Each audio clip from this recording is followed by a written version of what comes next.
यस्तो एउटा समस्या आउँछ जुन समस्या आयो भने तपाईलाई सारा जगतबाट एक्ल्याइदिन्छ। तपाईको धन छोड्छ, तपाईको घर छोड्छ, तपाईको परिवार छोड्छ, तपाईको श्रीमान, तपाईको श्रीमती, तपाईको छोरा, तपाईको छोरी, हैन, मेरो प्यारो मान्छे, मेरो यो सामान, मैले बनाएको यो संरचना, जति पनि छ नि चीजहरु, यी सारा चीजबाट छुट्छ। त्यो समस्या आयो भने त्यो समस्या के हो? त्यो समस्या हो काल, मृत्यु। मृत्यु भन्दा ठूलो समस्या अरु केही छ? मृत्यु भन्दा ठूलो अरु समस्या नै छैन।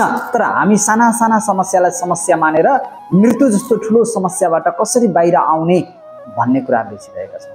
तपाईले हटाउनु पर्ने, तपाईले पन्छाउनु पर्ने, तपाईले बुझ्नु पर्ने समस्या मृत्यु। भौतिक जगतमा त मृत्यु त ठूलो समस्या, मर्नदेखि मान्छे कति डराउँछन् ल भन्नुस् त? तपाई डराउनुहुन्न? कसैले भन्दैन मलाई डर लाग्दैन। एकजनाले भन्यो भने अपवादमा, बाहिर मुखले भने पनि भित्र मनमा चाहिँ ढुक ढुक ढुक ढुक भइरहेको हुन्छ। किन? त्यो ठूलो समस्या। त्यसैले मृत्यु जस्तो ठूलो समस्याबाट हामी कसरी पन्छिने, कसरी बुझ्ने, कसरी बोध जगाउने, अब त्यो समस्याबाट हामी कसरी बाहिर आउने भन्ने कुराको बोध जगाउनको लागि गर्नुपर्ने अभ्यासहरू गर्न सकेनौं भने हामी त्यो समस्याबाट फेरि अर्को जन्म लिनुपर्छ। मरेपछि त जन्मिनुपर्छ। मृत्यु, जन्म सत्य, मृत्यु सत्य। जन्म सत्य नै हुन्छ, मृत्यु सत्य हुन्छ। बाँकी यो बीचमा रहेको जति पनि छ यो सबै ड्रामा हो, यो सत्य होइन। यो असत्य चीजलाई सत्य मानेर बसिरहेको छौं। न सुख टिक्छ, न दुःख टिक्छ, न तपाईको हाँसो टिक्छ, न तपाईको रुवाई टिक्छ, न तपाईको कुनै पनि वस्तु टिक्छ। तपाईले किनेको मोबाइल टिक्दैन, तपाईले लगाएको वस्त्र टिक्दैन, तपाईको शरीर टिक्दैन। जन्मिँदा यस्तो सानो बच्चा जन्मिने हो, अहिले ठुलो हुनुभयो होइन र? टिकेको छ। हिजोको तपाई आज हुनुहुन्छ, आजको तपाई भोलि रहनुहुन्छ। केही पनि टिक्दैन। यसको अर्थ न पृथ्वी नै टिक्छ, एक दिन त ध्वस्त हुनेछ हो। त्यसैले गर्दा नटिक्ने चीजमा हामी रमलिएर बसेका छौं, अल्झिएर बसेका छौं, सत्यको खोज गर्न छोडेर। बुझ्नुभयो? यो नाटकमा, यो नाटकको रंगमञ्चमा अल्झिएर बस्नु भन्दा सबैभन्दा ठूलो समस्या भनेको मृत्यु हो। मृत्युबाट म कसरी बच्ने? यानी अब म यो जन्ममा मान्छेको स्वरूपमा आइसकेपछि आगामी दिनमा मरेपछि फेरि जन्म नलिने अर्थात् लिने भन्ने हाम्रै हातमा हुन्छ।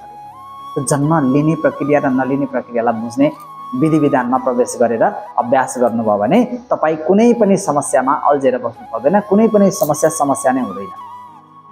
त्यसैले यो कुरा चाहिँ विशेष चिन्तन मनन गरेर अगाडि बढ्नुहोस्। मलाई चाहिँ डर लागिरहेको छ, निद्रा लागिरहेको छ, छटपटी लागिरहेको छ, विभिन्न किसिमको समस्याले म झेलिएको छु, म समस्यामा छु भन्नुहुन्छ भने यो समस्या होइन। तपाईको समस्या के हो?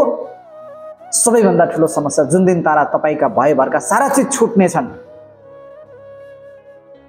किनकि तपाई सत्यबाट त छुट्नु भएको छैन नि। यो समस्यामा आएर सत्यसँग त अड्किरहनु भएको छ, अल्झिरहनु भएको छ, जोडिरहनु भएको छ।